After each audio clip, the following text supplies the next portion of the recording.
La luna deslumbrante asoma entre los árboles. La oscuridad de la noche lo inunda todo. Y una tenue niebla comienza a aparecer. Adéntrate en el bosque, busca el árbol viejo, siéntate a su lado. Ponte cómodo, cierra los ojos y escucha la historia que traen hasta ti las criaturas de la noche. Bienvenidos. Estos son los cuentos del bosque oscuro.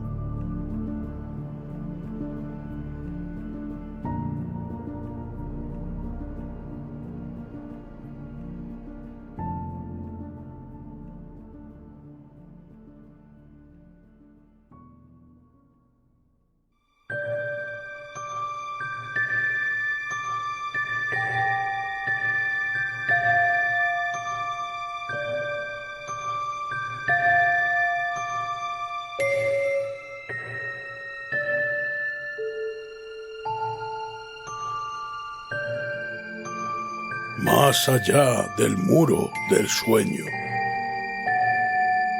de Howard Phillips Lovecraft.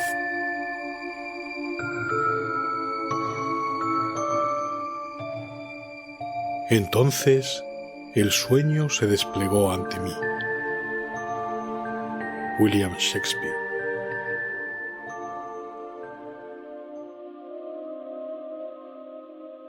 Con frecuencia me he preguntado si el común de los mortales se habrá parado alguna vez a considerar la enorme importancia de ciertos sueños, así como a pensar acerca del oscuro mundo al que pertenecen.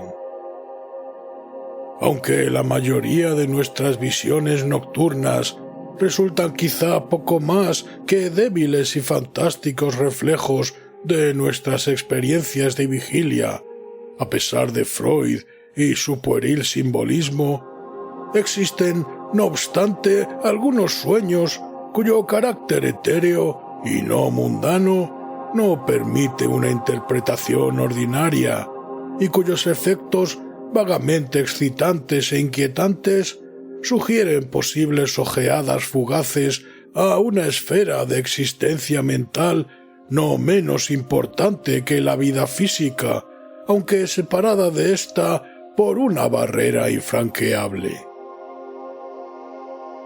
Mi experiencia no me permite dudar que el hombre, al perder su conciencia terrena, se ve de hecho albergado en otra vida incorpórea, de naturaleza distinta y alejada a la existencia que conocemos, y de la que sólo los recuerdos más leves y difusos se conservan tras el despertar.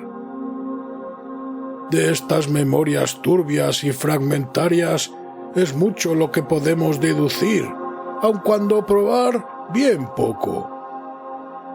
Podemos suponer que en la vida onírica, la materia y la vida, tal como se conocen tales cosas en la tierra, no resultan necesariamente constantes y que el tiempo y el espacio no existen tal como lo entienden nuestros cuerpos de vigilia.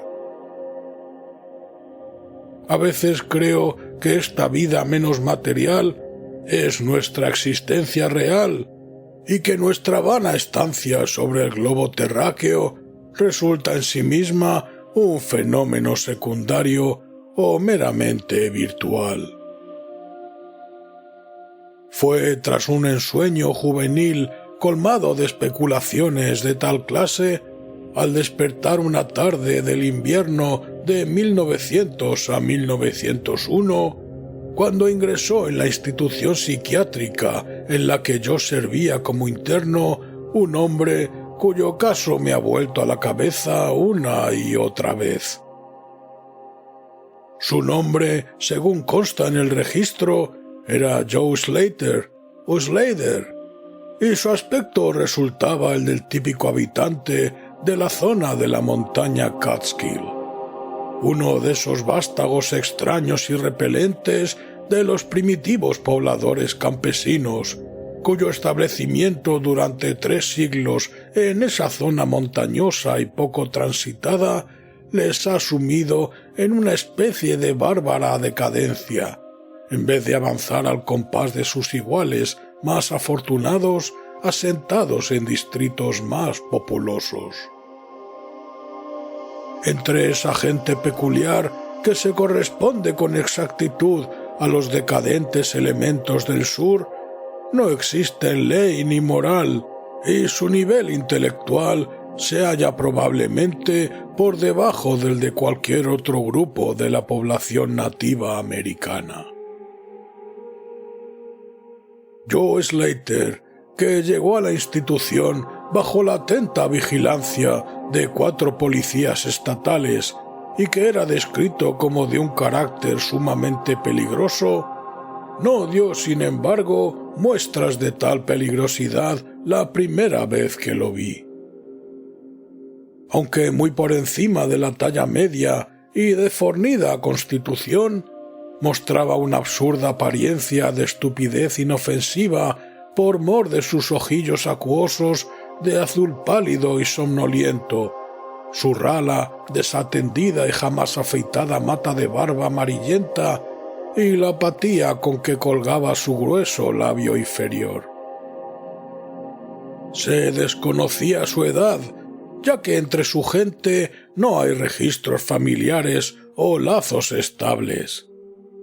Pero por su calvicie frontal y por el mal estado de su dentadura, el cirujano le inscribió como hombre de unos 40. Por los documentos médicos y jurídicos supimos cuanto había recopilado sobre su caso. Este hombre, vagabundo, cazador y trampero, siempre había resultado un extraño a los ojos de sus primitivos paisanos. Habitualmente solía dormir durante las noches más de lo normal y tras el despertar acostumbraba a pronunciar palabras desconocidas en una forma tan extraña como para inspirar miedo aun en los corazones de aquella chusma sin imaginación. No es que su forma de hablar resultase totalmente insólita, ya que no hablaba sino en la decadente jerga de su entorno. Pero el tono y el tenor de sus expresiones poseían una cualidad de misterioso exotismo y nadie era capaz de escucharlas sin sentir aprensión. Él mismo se veía tan aterrado y confuso como su auditorio, y 1 hora después de despertar había olvidado todo lo dicho, o al menos qué le había llevado a decirlo, volviendo a la bovina y medio amigable normalidad del resto de los montañeses. Según envejecía Slater, al parecer, sus aberraciones matutinas fueron aumentando en frecuencia e intensidad, hasta que alrededor de 1 mes antes de su ingreso en la institución, se desencadenó la estremecedora tragedia que había llevado a su arresto por parte de las autoridades.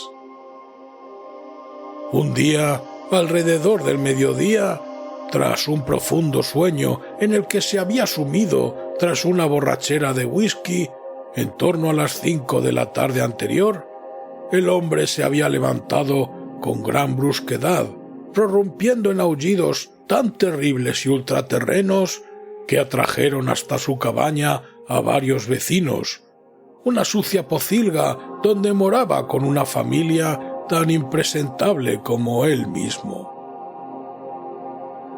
Abalanzándose hacia el exterior, a la nieve, había alzado los brazos para comenzar una serie de saltos hacia el aire, al tiempo que vociferaba su decisión de alcanzar alguna gran cabaña con resplandores en techo y muros y suelos y la sonora y extraña música de allá a lo lejos.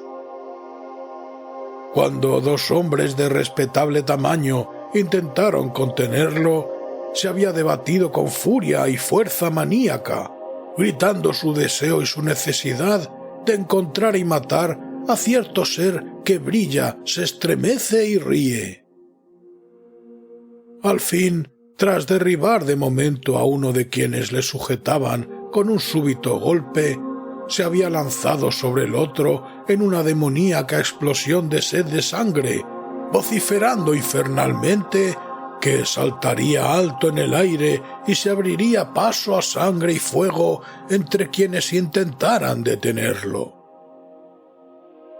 Familia y vecinos huyeron entonces presos del pánico, y cuando los más valientes regresaron, Slater se había ido, dejando tras de sí una pulpa irreconocible del que fuera un hombre vivo una hora antes.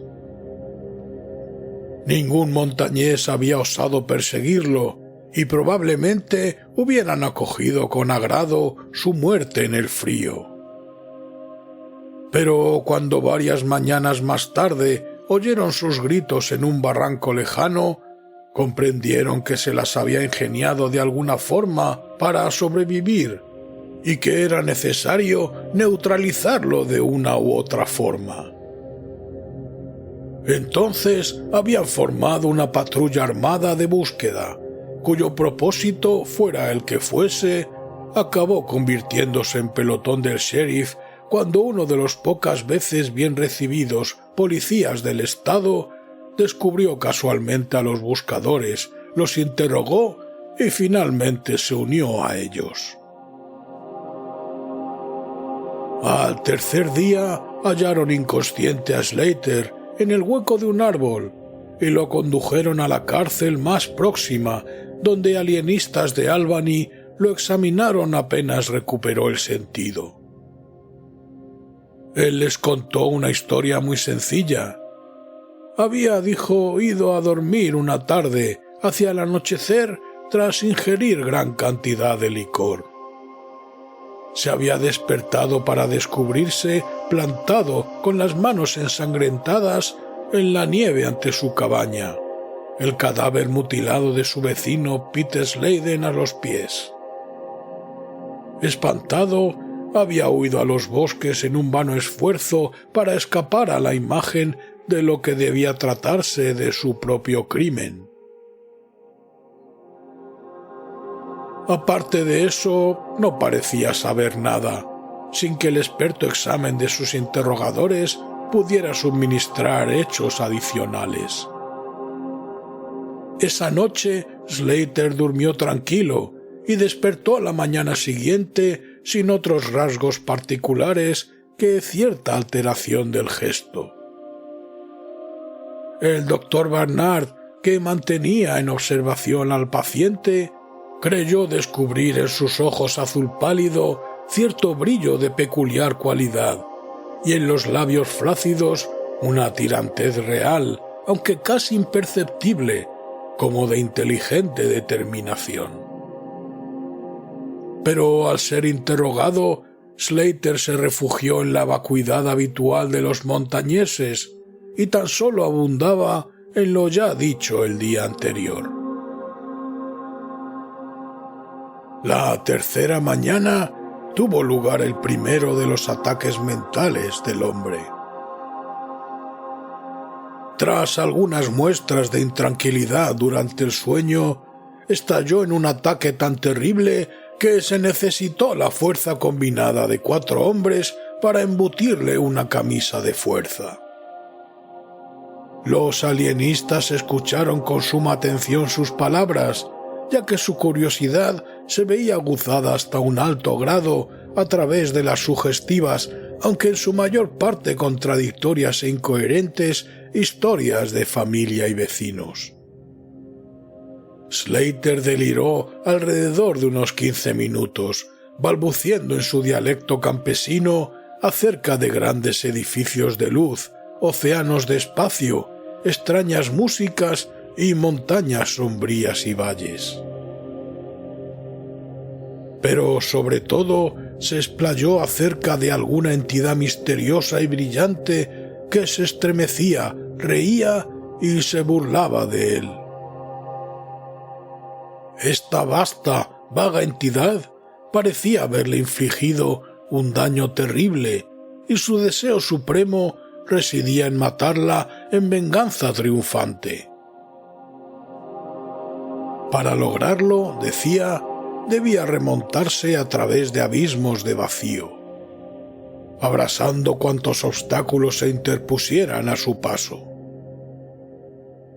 Ese era su discurso hasta que cesó de la forma más abrupta.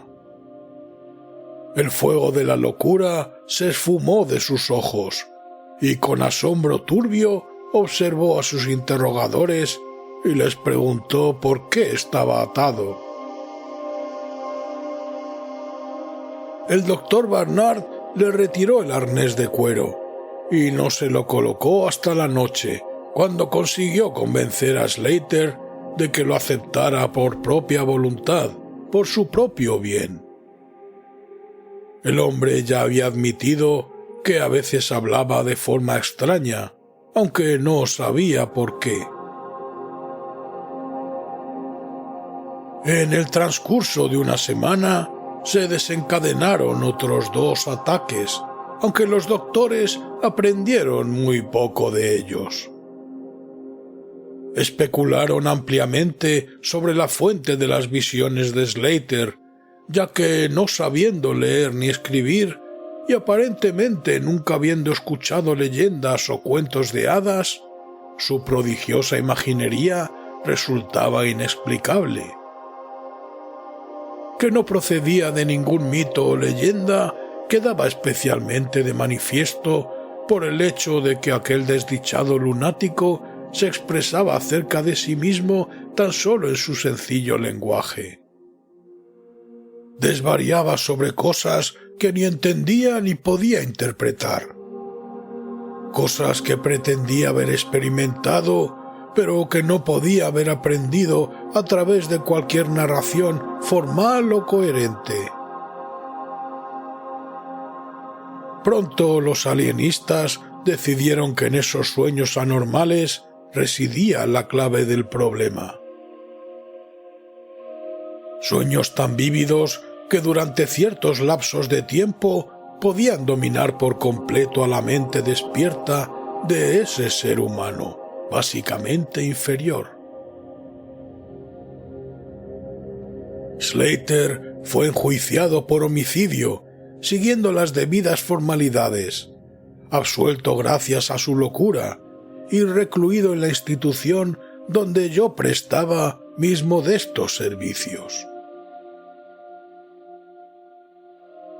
Ya he admitido ser un incansable especulador sobre la vida onírica, y por eso puede juzgarse con qué impaciencia me lancé al estudio del nuevo paciente apenas tuve pleno conocimiento de los hechos que rodeaban el caso. Parecía sentir alguna simpatía hacia mí, despertada sin duda por el interés que yo no podía ocultar, así como por el modo amable en que yo lo interrogaba.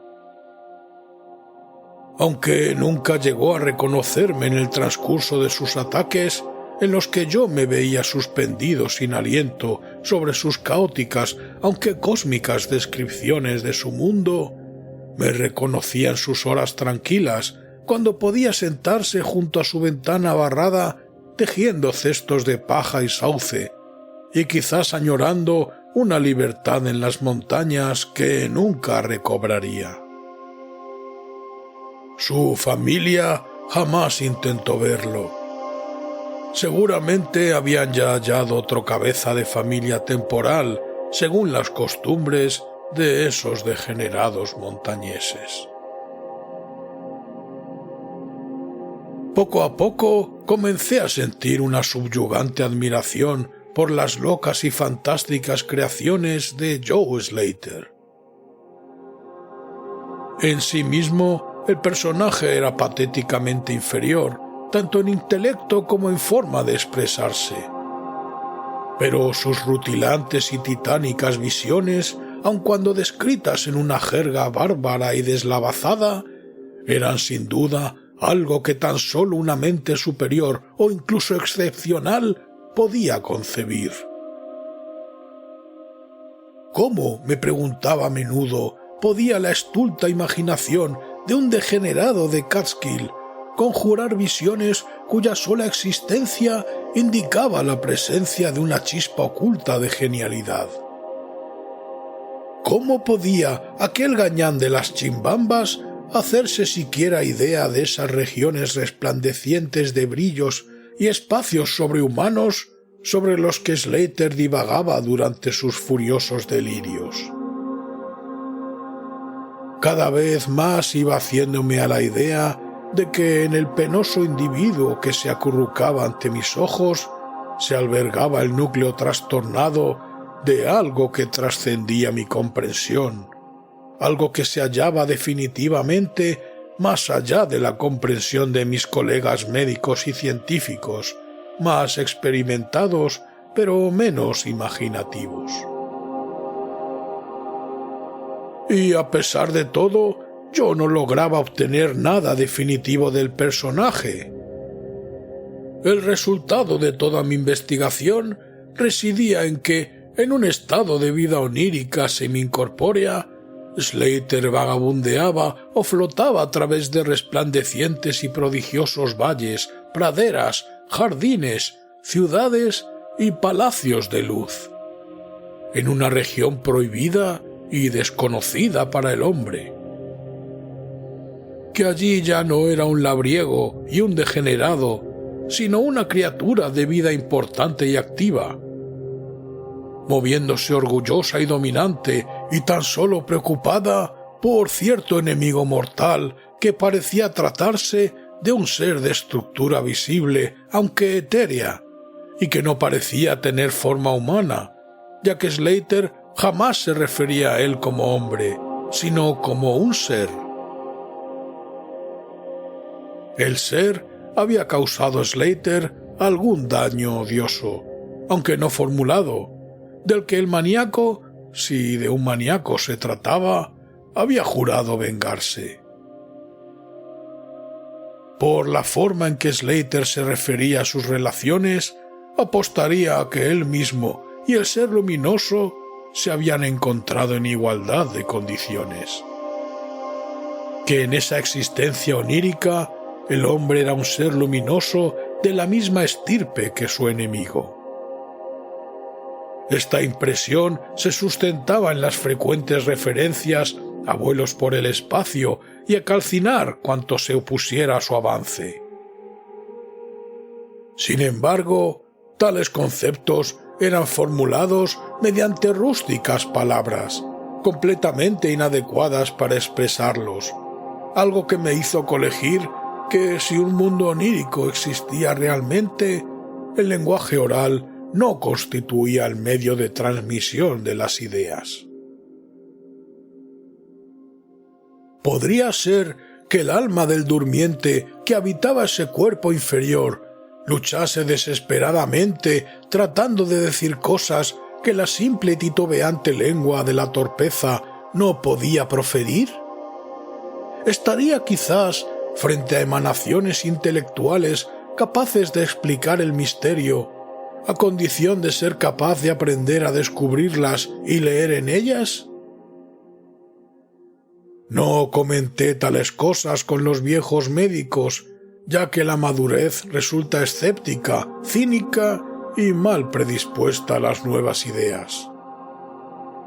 Además, el director de la institución últimamente me había llamado la atención con sus maneras paternales acerca de que yo estaba trabajando demasiado y que mi mente necesitaba algún reposo.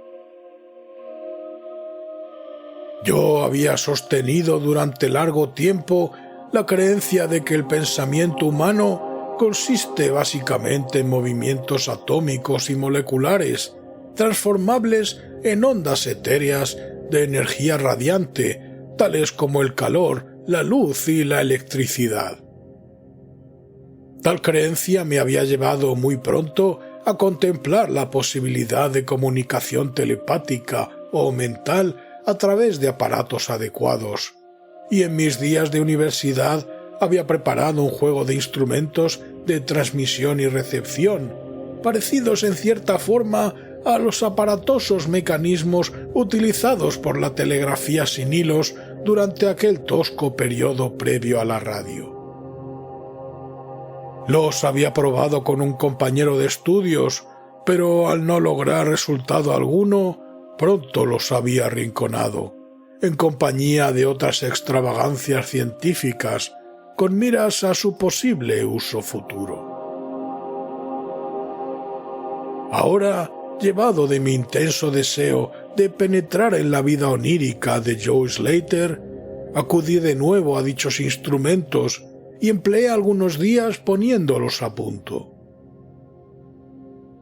En cuanto estuvieron operativos de nuevo, no perdí oportunidad de probarlos.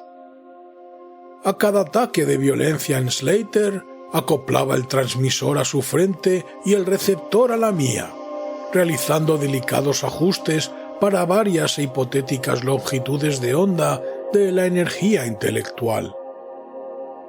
Yo tenía muy poca idea de en qué forma las impresiones mentales de tener lugar la comunicación despertarían respuesta inteligente en mi cerebro.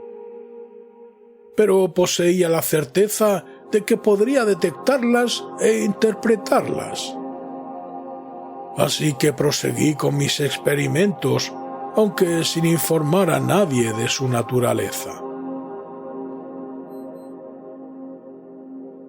Finalmente, todo ocurrió el 21 de febrero de 1901. Años después, mirando atrás, comprendo cuán irreal puede parecer, y a veces me pregunto a medias si el anciano Dr. Fenton no tendría razón al achacar todo a mi imaginación sobreexcitada. Recuerdo que escuchó con gran amabilidad y paciencia cuanto le conté, pero acto seguido me suministró unos sedantes y dispuso para mí unas vacaciones de medio año que inicié a la semana siguiente. Aquella fatídica noche yo me encontraba agitado y perturbado en grado sumo, ya que, a pesar del excelente trato dispensado, Joe Slater agonizaba sin remisión. Quizás se trataba de la perdida libertad del montañés, o quizás el desorden de su cerebro se había vuelto excesivamente acusado para su organismo, perezoso en demasía. En todo caso, la llama de la vida se apagaba en aquel cuerpo degradado. Hacia el final se encontraba adormecido y al caer la oscuridad se sumió en un sueño inquieto. No le puse la camisa de fuerza, tal como solía hacer cuando él iba a dormir, ya que veía que se encontraba demasiado débil como para resultar peligroso, aun si recaía en el desorden mental otra vez antes de expirar. Pero coloqué en su cabeza y la mía los dos terminales de mi radio cósmica, buscando, contra cualquier esperanza, lograr un primer y último mensaje del mundo onírico en el escaso tiempo que restaba. Con nosotros, en la celda, se encontraba un enfermero, un tipo mediocre que no comprendía el propósito del aparato ni pensó en cuestionarse mis movimientos. Con el pasar de las horas, vi cómo su cabeza se vencía desmayadamente en el sueño, pero no lo molesté. Yo mismo, acunado por la rítmica respiración del sano y del agonizante, debí comenzar a cabecear poco después. El sonido de una melodía lírica y extraña fue lo que me despabiló. Acordes, vibraciones y éxtasis armónicos resonaban apasionados por doquier, mientras ante mi mirada hechizada se abría el formidable espectáculo de la belleza suprema. Muros, columnas, arquitraves de fuego viviente llameaban refulgentes en torno al sitio en el que me parecía flotar por los aires, remontándose hasta una bóveda alta de indescriptible esplendor.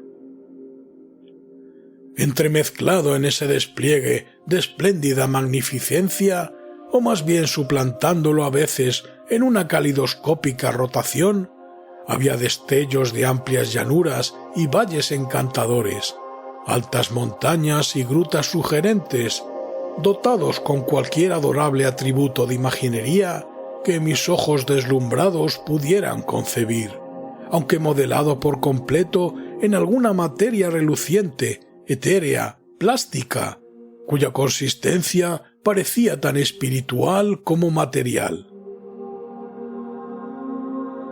Según observaba, descubrí que la clave de esta encantadora metamorfosis se hallaba en mi propio cerebro, ya que cada panorama que aparecía ante mí era el que mi voluble mente deseaba contemplar. En estos jardines elíseos yo no resultaba un extraño, ya que cada imagen y sonido me resultaba familiar, tal como fuera durante incontables eones de eternidad en el pasado, tal como sería durante las eternidades del porvenir.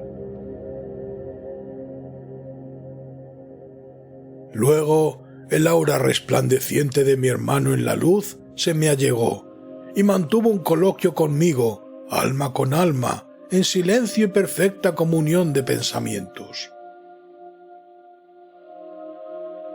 Aquella hora era la de un próximo triunfo, ya que no iba mi compañero a escapar al fin de una degradante esclavitud transitoria, escapar por siempre y prepararse a perseguir al maldito opresor, incluso hasta los supremos campos del éter, sobre los que lanzaría una incendiaria venganza cósmica que haría estremecer a las esferas.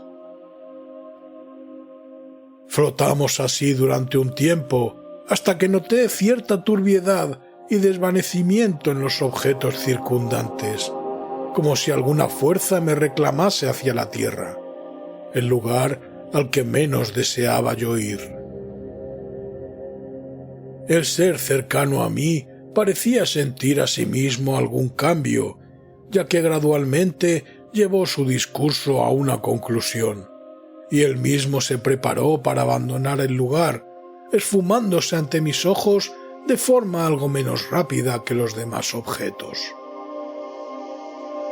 Cambiamos unos pocos pensamientos más y supe que el ser luminoso y yo éramos reclamados por nuestras ataduras, aunque aquella sería la última vez para mi hermano en la luz. El doliente cascarón planetario hallaría su fin en menos de una hora, y mi compañero se vería libre para perseguir al opresor a través de la Vía Láctea y más allá de las últimas estrellas, hasta los mismos confines del universo. Un choque muy definido separa mi última impresión sobre la evanescente escena de luz de mi despertar repentino y algo avergonzado, así como de mi levantamiento de la silla al ver que la agonizante figura del camastro se removía inquieta. Joe Slater, de hecho, se despertaba, aunque probablemente por última vez. Al observarlo más detenidamente, vi que en la superficie de sus mejillas brillaban manchas de color que antes no tenía. Los labios también se veían diferentes, firmemente apretados por la fuerza de un carácter más decidido que el que poseyera Slater. Finalmente, todo el rostro fue tensándose y la cabeza giró intranquila, con los ojos cerrados. No desperté al enfermero, sino que reajusté el dispositivo de cabeza ligeramente desajustado de mi radio telepática, intentando captar cualquier mensaje de partida que pudiera emitir el soñador. Todo a un tiempo, la cabeza giró bruscamente hacia mí y los ojos se abrieron de repente, causándome un gran desasosiego al contemplarlo. El hombre que fuera Joe Slater, el degenerado de Catskill, me miraba ahora con ojos luminosos, abiertos de par en par. Ojos cuyo azul parecía haberse tornado en más profundo. No resultaban visibles ni manía ni degeneración alguna en tal mirada, y supe sin duda alguna que estaba frente a un rostro tras el que subyacía una mente activa y de primer orden. En tal tesitura, mi cerebro comenzó a abrirse a una lenta influencia externa que operaba sobre mí. Cerré los ojos para concentrar más mis pensamientos y me vi recompensado por el conocimiento real de que el mensaje mental, por tanto tiempo esperado, llegaba por fin. Cada idea transmitida se formaba con rapidez en mi mente, y aun cuando no se utilizaba ningún idioma actual, mi habitual asociación de conceptos y expresiones resultaba tan grande que me parecía recibir el mensaje en inglés vulgar. Joe Slater está muerto. Así me llegó la impactante voz, o el agente de más allá del muro del sueño. Con los ojos abiertos busqué el techo del dolor, lleno de miedo inexplicable. Pero los ojos azules aún me contemplaban calmosos y las facciones todavía mostraban una inteligencia animada.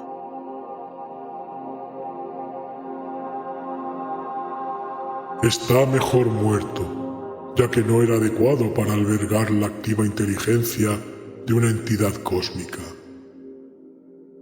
Su tosco cuerpo no podía sobrellevar los ajustes necesarios entre la vida etérea y planetaria. Era mucho más que un animal, mucho menos que un hombre, aunque gracias a sus defectos has llegado a descubrirme, ya que en verdad las almas cósmicas y planetarias no debieran nunca llegar a encontrarse. Fue mi tormento y mi prisión durante 42 de vuestros años terrestres.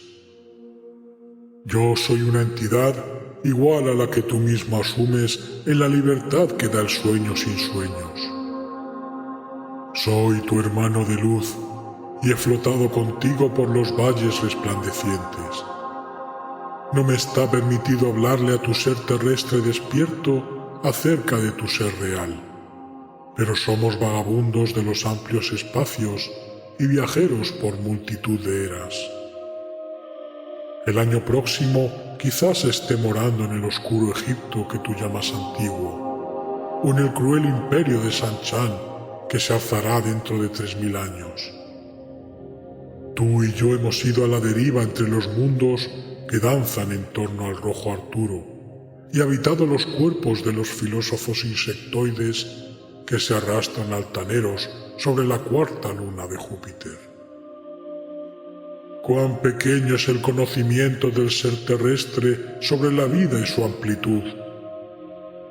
Cuán pequeño debe ser a sí mismo para garantizar su propia tranquilidad.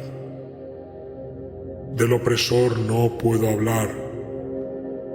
Vosotros en la tierra habéis notado inconscientemente su lejana presencia. Vosotros que sin conocimiento, despreocupados, disteis a su parpadeante faro el nombre de Algol, la estrella del demonio. Es para hallar y vencer al opresor que me he esforzado en vano durante eones, retenido por ataduras corporales. Esta noche partiré como una némesis, llevando justa y ardiente venganza cataclísmica. Contémplame en el cielo próximo a la estrella del demonio. No puedo hablar mucho más, ya que el cuerpo de Joe Slater se está volviendo frío y rígido, y el grosero cerebro cesa de vibrar como yo deseo. Has sido mi hermano en el cosmos, has sido mi único amigo en este planeta, la única alma en sentirme y buscarme dentro de la repelente forma que yace en ese camastro. Volveremos a encontrarnos, quizás en las resplandecientes brumas de la espada de Orión, quizás en una desierta meseta del Asia prehistórica, quizás en un sueño esta misma noche imposible de recordar. Quizás en otra forma, en los eones por venir, cuando el sistema solar ya no exista. En ese momento, las ondas mentales cesaron bruscamente, y los pálidos ojos del soñador, o debo decir del muerto, comenzaron a vidriarse como los de un pez. Medio sumido en estupor, me acerqué al camastro y tomé su muñeca, pero la descubrí fría, rígida, sin pulso. Las flácidas mejillas volvieron a palidecer, y los labios tensos se abrieron, descubriendo la repugnante dentadura podrida del degenerado Joe Slater. Me estremecí, pasé una manta sobre aquella cara espantosa y desperté al enfermero. Luego abandoné la celda y volví en silencio a mi cuarto. Necesitaba imperiosamente e inexplicablemente dormir un sueño cuyos sueños no debo recordar. El clímax, ¿qué sencillo relato científico puede alardear de tal efecto retórico? Sencillamente he consignado algunos hechos que yo creo reales, permitiéndoos interpretarlos a vuestro antojo. Como ya he admitido, mi superior, el viejo doctor Fenton, niega la realidad de cuanto he dicho. Afirma que me hallaba colapsado por la tensión nerviosa y sumamente necesitado de las largas vacaciones con sueldo completo que tan generosamente me concedió. Jura por su honor profesional que Joe Slater no era sino un paranoico incurable, cuyas fantásticas concepciones debían proceder de la tosca herencia de cuentos populares que circulan aún en la más decadente de las comunidades. Todo eso dice, aunque no puedo olvidar lo visto en el cielo tras la noche de Slater. Para evitar que me creáis un testigo parcial, será otra pluma la que dé este último testimonio, que quizás pueda suplir el clima que esperabais. Reseñaré el siguiente informe sobre la estrella Nova Persei, extraído de las notas de esa eminente autoridad astronómica, el profesor Garrett P. Serviss. El día 22 de febrero de 1901, una nueva y maravillosa estrella fue descubierta por el Dr. Anderson de Edimburgo, no lejos de Algol. Ningún astro era antes visible en ese lugar. En 24 horas, la desconocida había alcanzado brillo suficiente como para opacar Capella. En una semana o dos había aminorado visiblemente y con el paso de unos pocos meses apenas era visible a simple vista.